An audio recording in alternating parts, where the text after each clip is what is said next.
Yo, yo, yo, what is going on, RoK Familia? It is your boy BN, aka Mr. Kingdom Builder, and today I wanted to touch on something that I thought was really important because I often get questions about, when you're looking to start a jumper project or you want to restart or you want to migrate somewhere, right? What are some reasons that factor into, why things take a little bit of time to actually get done? And I thought this was a great opportunity to touch on a few of those points today in a video that really describes and breaks down kind of time management expectations or just when things would happen and what factors into why it takes time for certain things. And then also touch on the differences between what I believe are some of the really impactful levels of factors that go into jumper projects as well, or just when you're looking to kind of do a restart, or you want to, like, whether you're looking to do a kind of a pure jumper project or you're looking to do a restart from an older kingdom, right, where you have an alliance or two or three and you guys have just been playing together for so long, but maybe there's just things that you're missing out on, right? Maybe you don't have accessibility to a lot of shells. Maybe too many players have left, and even though you feel like you have a good core, you really were not able to impact the flourishing, right, or be there for the nurturing of the kingdom from day one. Right, there's a few reasons on why players would want to kind of restart from an older to a newer. So we're going to break down some of those things today. As always, if you enjoy the content, make sure you sub, like, ring the notification bell. And of course, if you want to join and be a part of our conversation, hit up the Discord. You can find a link to that in the pinned comment description right down below. All right. So let's first start off with the kind of restart aspect that kind of goes into like a little bit of let me start with migration, then we'll kind of go from restart to an old server, and then from an old server to a new, and then we'll talk about just kind of a general pure restart, right? Your restart or just new jump project. So with migration being number one, right, I'll often have people ask me, boss, why does it take so long to migrate? Or hey, 15 or 20 of us are ready to migrate.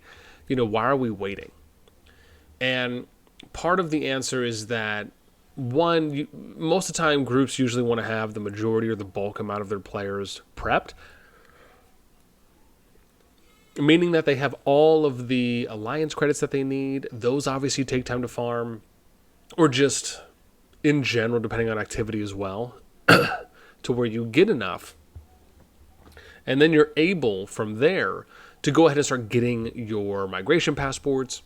There's also sometimes you need to prep before you go into a new kingdom, right? So you might have to go out there and reach out to that kingdom and ask them and make sure everything is ready. Maybe you send an alt account over and you're trying to get things squared away. Maybe there's certain communication, logistical, or kind of territorial changes or updates that need to be made before your group will go over. So, if you have a group and you're looking to go over or migrate to a kingdom, those are good things to kind of prep and do. And I'll probably do more of an expansive video on that really goes in, what I feel to be just really good decorum and good kind of respectable and professional ways of how you approach going to a kingdom before you actually get there. But those are some factors. Now let's talk about, let's say you're in an old kingdom and you have an alliance, two alliances, you have kind of a good core group of people, and like I said, you just weren't able to really factor into the development of said kingdom from day one as much as you would have liked to. So now you're thinking, we've been playing for a while, why don't we go and restart and go into a new kingdom where we can really make an impact, we can really build something out in our image, or just do things differently because we think we could apply some better practices.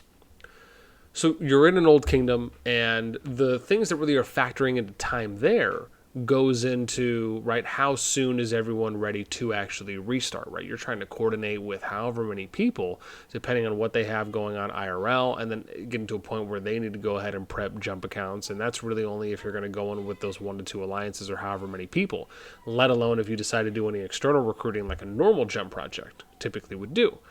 And because of that, some of the pros versus the cons there, and this kind of leads into the main topic here today, which is that, if you're doing kind of a general universal jump project where you're just recruiting all the time, there are some projects that have players and alliances already from pre-existing kingdoms where they have leadership roles, R5s, R4s already in place to allow for a lower or a less amount of time to spend in the recruiting phase for a project, or they just might already even be ready to go and they're just going to recruit for a little bit and then start. Those types of projects are usually the ones where you will see kind of a quick jump date the moment that you start seeing the first advertisements about those projects. And let me kind of give you the comparison here, because there's really two ways to look at it. You either A, already have some amount or more of pre-existing management personnel in place, i.e. leaders, i.e. officers, from these pre-existing relationships that you have, people that you've played in a kingdom, people you know in other kingdoms that are joining, to where you are able to start sooner, versus if you don't have a lot of leaders or that many, and you have to go out and recruit more leaders, right? This is usually done in a way where you would, one thing that comes to mind, you potentially have an application. All right, so an example of our process is, we recruit a lot of players, even though, we're doing a project now as well in the recruitment phase, which is a continuation from our, I guess, current project, if you will. And so we will, I drafted up an application. I do pretty much the bulk of the recruiting, and players will fill out the application, and then I'll do a voice interview with them. It could last 20, 30 minutes, give or take. It's not usually too long. And then if we need to do a follow-up, or if I have one of my other people that I trust and I know would do a good job, I might have them do a second interview if needed. Otherwise, I'll just kind of weigh out the application, weigh out the interview, and then I'll go ahead and make a decision based on what we're looking for in our specific group's criteria. But I just thought it was interesting because I had this interaction that happened on the Discord, and I just wanted to highlight it because I thought it was just a really great point to cover. So if I look here, right, you can see here where they asked, where is it here? I think it was like right here. Look, or as soon as we get a 6R5, right, some people saying they want to kind of jump sooner. I'm tired of waiting for it to begin, which again is understandable. And I said, nice silver lining, as this is the longest time period that I spent kind of vetting leader applicants. The longer it takes to find new leaders, the better they will be, if you know what I mean. Kind of going quality over quantity. And then this is kind of where it starts getting into a little bit more, right? So Kendo had asked, do you think this has something to do with the amount of time it is taking to find the R5? Out of all the groups I have both participated in and led, this one has taken the longest to find leaders. And I believe Kendo was with us in a previous one as well, but he was referring initially to the video I had made on Raya's post from the Jumper community, kind of talking about the insanity of some Jumper project leaders and by extension groups. And so my response here was, honestly, most projects usually start with having predetermined leaders, which is kind of what I talked about. Some projects have a core of players from a single alliance or two based on their home kingdoms that want to jump. Other projects, respectively, do not have the quality of vetting process that I have and have done while continually building upon it. Even though I should have said upon it, not upon in it. At least from projects I've seen thus far. There could be some I'm just unaware. Unfortunately, there are no standards. I need to really update my spelling there. Double checking is fantastic tactic. Standards in RoK that are universally accepted when it comes to kingdom management. For the most part, so one project could have no expectations, and then another has some. With two completely different approaches, I'm sure that factors into what potential candidates see the application and are immediately turned off because they feel it is too much, or why should they have to do this for a game? And so then Kendo, there's kind of the aha moment, which is, so it's a matter of quality, not lack of quantity.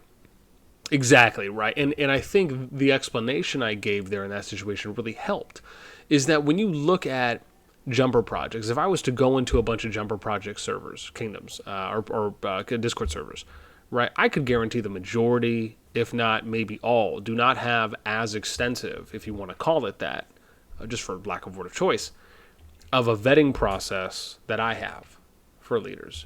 Because in order, and that's not a slight at any of the other projects, it's just that, and I'm sure there's some projects out there as well that probably do have a good or decent vetting process. But in order to really know what you're looking for, right? Like you have to kind of think about being a recruiter in general, right?